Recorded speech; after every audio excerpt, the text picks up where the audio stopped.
Alright, Caleb, pakilala mo sa amin. Sino kasama mo?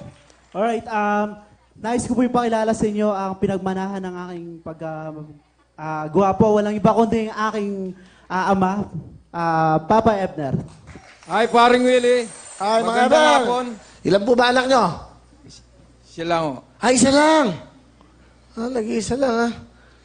Okay, ano gusto nyo sabihin? Sa gwapo yung anak, si Caleb. Halabs, pasensya ka na sa paglayo mo sa akin. Kung may pagkukulang man ako sa'yo, ikaw nang balang magpapasensya.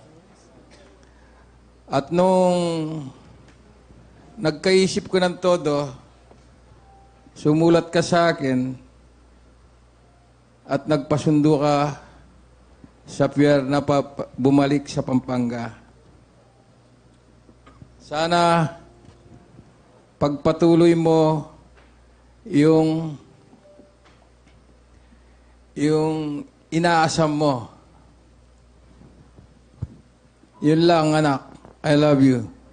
Love you too.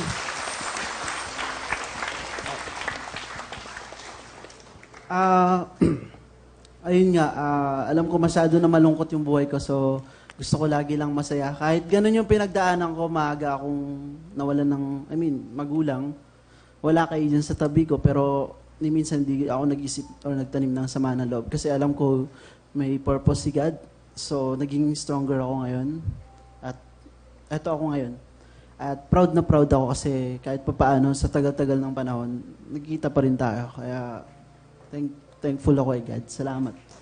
I am very proud to have a father like you. I proud you, anak.